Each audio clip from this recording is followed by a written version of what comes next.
Hi, this is Dr. Kernan. I am going to read to you Bread and Jam for Francis by Russell Hoban. Come on over. Bread and Jam for Francis. It was breakfast time, and everyone was at the table. Father was eating his egg. Mother was eating her egg. Gloria was sitting in a high chair and eating her egg too. Francis was eating bread and jam. "What a lovely egg," said Father. "If there is one thing I am fond of for breakfast, it is a soft-boiled egg." "Yes," said Mother, spooning up egg for the baby. "It's just the right thing to start the day off right." "Ah," said Gloria, and ate up her egg. Frances did not eat her egg. She sang a little song to it. She sang the song very softly. "I do not like the way you slide. I do not like your soft inside. I do not like you lots of ways, and I could do for many days without eggs." "What did you say, Francis?" asked Father. "Nothing," said Francis, spreading jam on another slice of bread. "Why do you keep eating bread and jam?" asked Father, "when you have a lovely soft-boiled egg?" "One of the reasons I like bread and jam," said Francis, "is that it does not slide off your spoon in a funny way." "Well, of course," said Father, "not everyone is fond of soft-boiled eggs for breakfast. But there are other kind of eggs. There are sunny-side-up and sunny-side down eggs." "Yes," said Francis, "but sunny-side-up eggs lie on the plate and look up at you in a funny way. And sunny-side-down eggs just lie in their stomachs and wait." "What about scrambled eggs?" said Father. "Scrambled eggs fall off the fork and roll under the table," said Francis. "I think it's time for you to go to school now," said Mother. Frances picked up her books, her lunchbox, and her skipping rope. She kissed Mother and Father goodbye and went to the bus stop. While she waited for the bus, she skipped and she sang, "Jam on biscuits, jam on toast. Jam is the thing that I like most. Jam is sticky, jam is sweet, jam is tasty, jam's a treat. Raspberry, strawberry, gooseberry, I'm very fond of jam." That evening for dinner, Mother cooked breaded veal cutlets with string beans and baked potatoes. "Ah," said Father, "what is there handsomer on a plate and tastier to eat than breaded veal cutlet?" "It is a nice dish, isn't it?" said Mother. "Eat up the string bean, Gloria." "Oh," said Gloria, and ate it up. She had already eaten her dinner of strained beef and sweet potatoes, but she liked to practice with the string bean when she could. "Where do breaded veal cutlets come from?" asked Francis.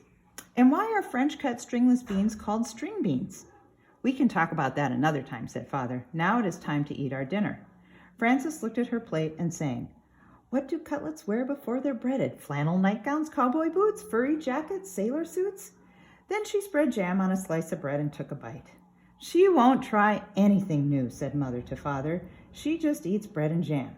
"How do you know what you'll like if you won't even try anything?" asked Father. "Well," said Francis, "there are many different things to eat, and they taste many different ways. But when I have bread and jam, I always know what I am getting, and I am always pleased." "You try new things in your school lunches," said Mother. "Today I gave you a chicken salad sandwich." "There now," said Father to Francis. "Wasn't it good?" "Well," said Francis, "I traded it to Albert." "For what?" said Father. "Bread and jam," said Francis. The next morning at breakfast, Father sat down and said, "Now I call that a pretty sight. Fresh orange juice and poached eggs on toast. There's a proper breakfast for you." "Thank you for saying so," said Mother. "Poached eggs on toast do have a cheery look, I think." Francis began to sing a poached egg song. "Poached eggs on toast, why do you shiver with such a funny little quiver?" Then she looked down and saw that she did not have a poached egg. "I have no poached egg," said Francis. "I have nothing but orange juice."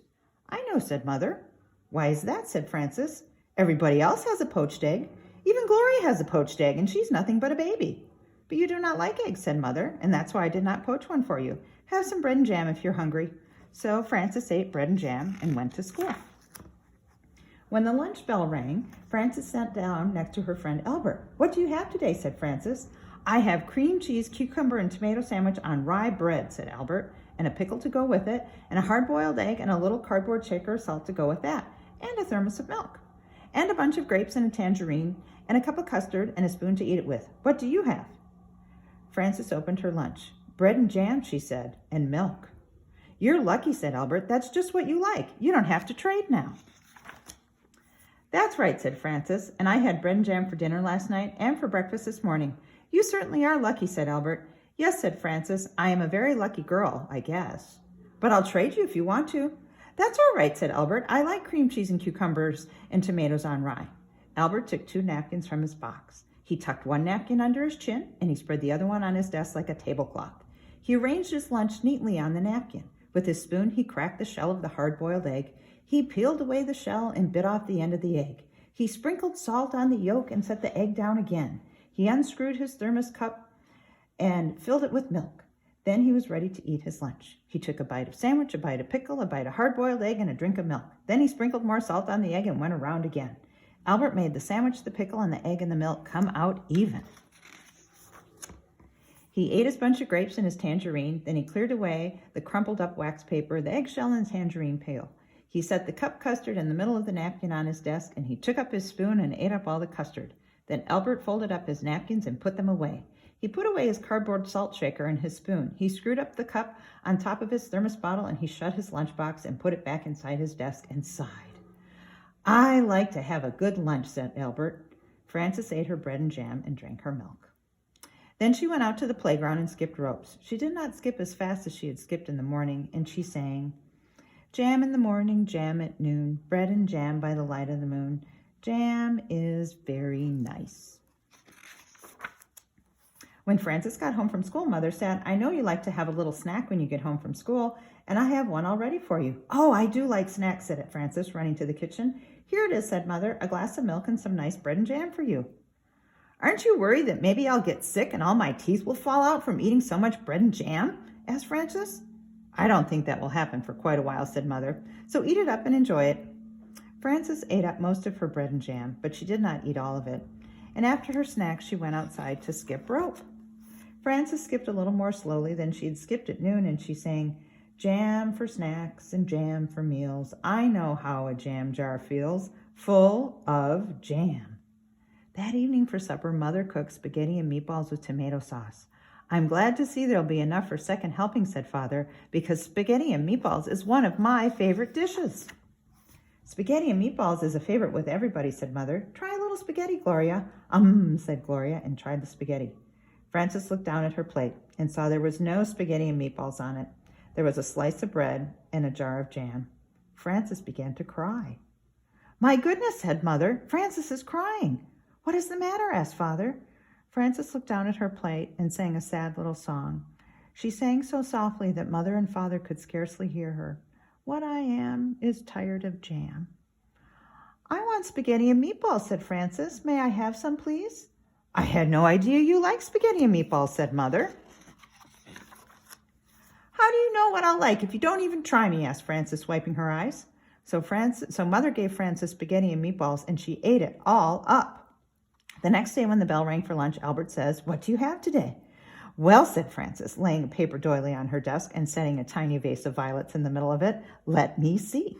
She arranged her lunch on the doily.